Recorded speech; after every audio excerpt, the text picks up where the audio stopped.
I understand when people feel like they want to be in a hurry to wake up and to realize and to live their potential, blah, blah, blah. And you can be in a hurry. It doesn't mean it's going to make it happen faster. And it's much wisdom is that there's no need to really hurry. Just stay on the track. Keep opening, keep being willing to learn and grow and forget being in a rush. People these days move from one teacher to another, a lot of people are moving from one experience to another, first of all, right?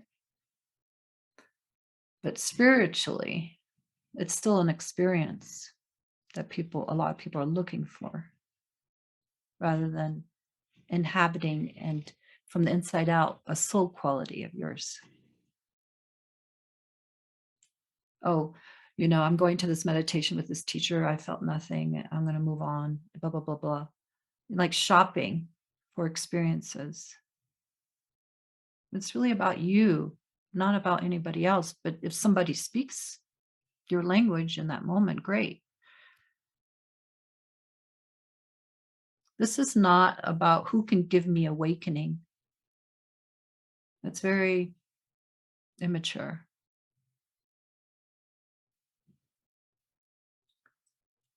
It's not for someone to give. It's your own source, connection to source, that your own listening, your own inner um, integrity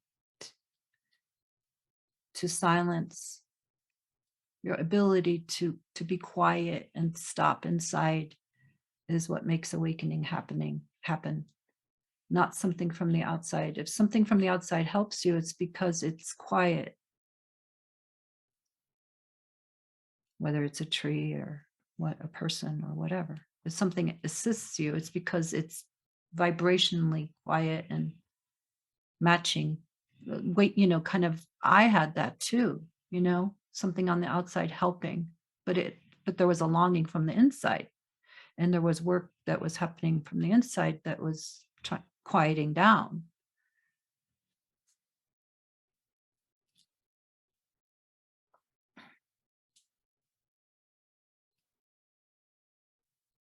So we need to participate, is my point. Be participants in our growth with the sacred, with assistance. There's so much assistance, but it's only available when we know how to listen and be available, right? It's always available. The guidance is a ready-made thing.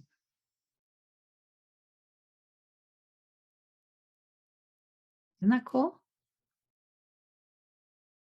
Even when we don't know it, it's subtly guiding. When we start to know it and sense it and be in the stream and be willing to be a fish in the stream and go along with it and participate with it as it, that's the key ingredient over time. First you feel it and it feels outside of you and it's exciting. You can feel something pulling and guiding and blessing coming through in your dreams, maybe, and daily reality, little insights. And then more and more, we're meant to know ourselves as one with it. The fish doesn't feel separate from the water, it's one with it, right? It's being nourished and nourishes in return. There's got to be a symbiosis happening where it's not one way. We're being nourished and guided, and in turn, we participate and we're helping create and co-create a vast intelligent network of stars that are awake to itself, that are It's divine intelligence, realizing you as divine intelligence. Don't you want to grow and keep inhabiting space and exploring? Sounds like Star Trek. But, like keep expanding into the frontier,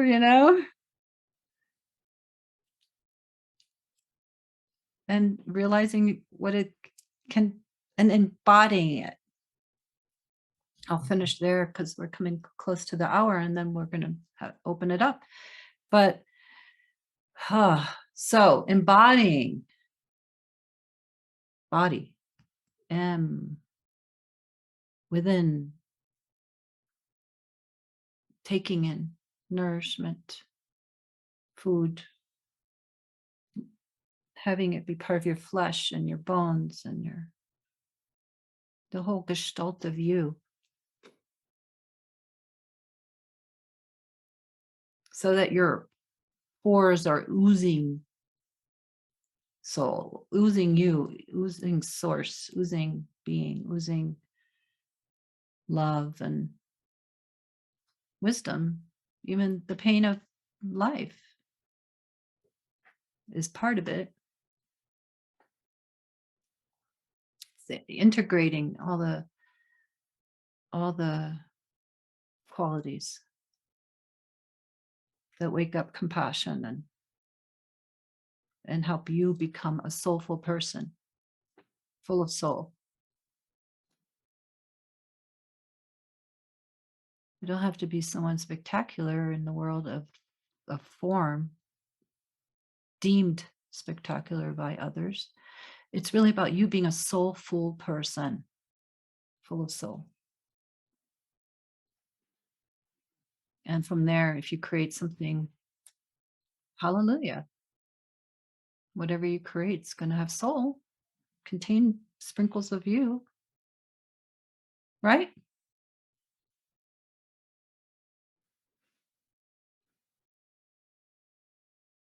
Would you rather spend the rest of your life with someone full of ego that has like a million books sold, or a person who's full of soul, right?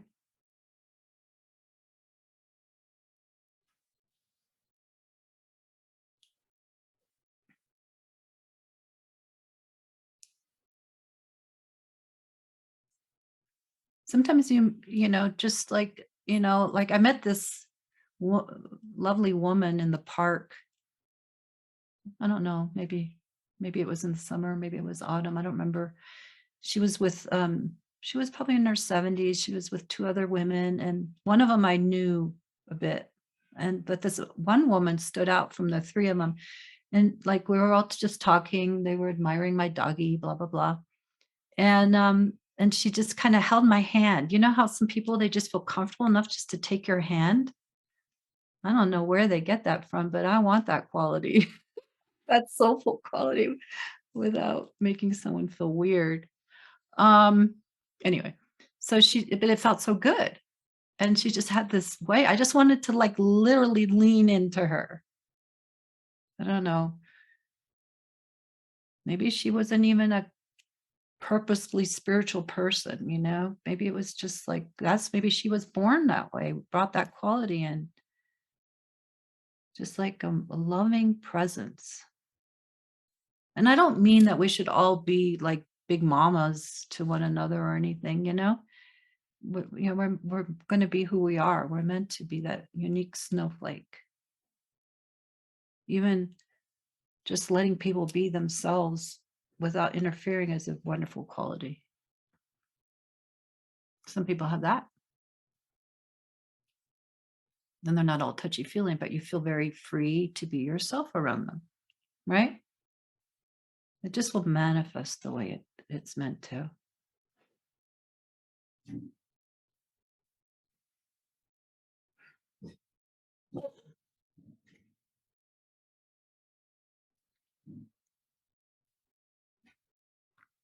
It'll go away. Alrighty. So I have an inner clock of an hour. Been doing this a while. I really appreciate your listening from your heart and from your soul. Oh, isn't it cool? We call our the soles of our feet, right? Soul of our souls. I know you spell it differently, but our soles of our feet connect to earth, and we're meant to.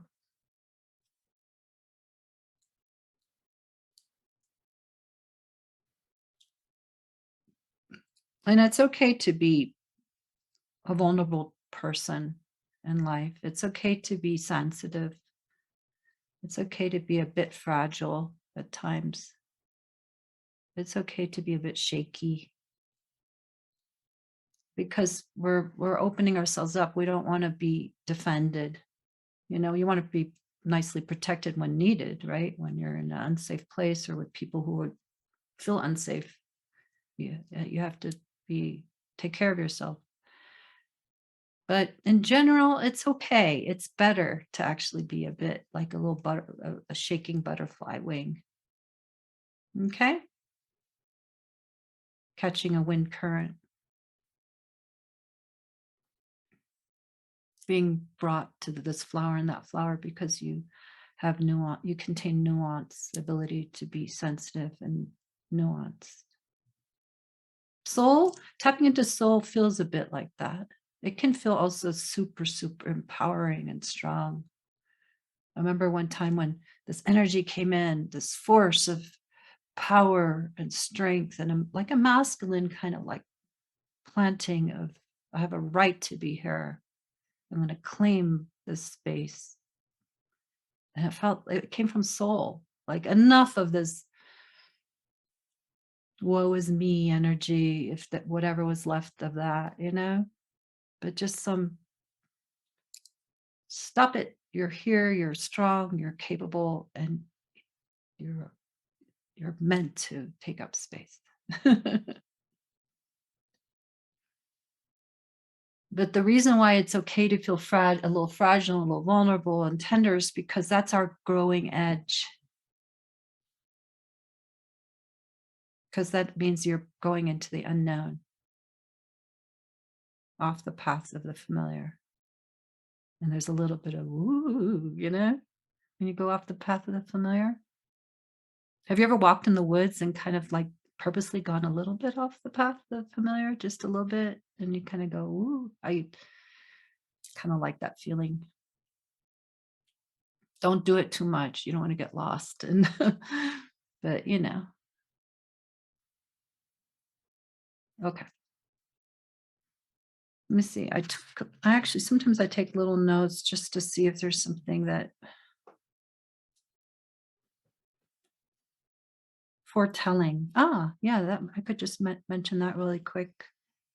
Oh, I did say it can seem impractical. It is a guiding light. Okay. Foretelling.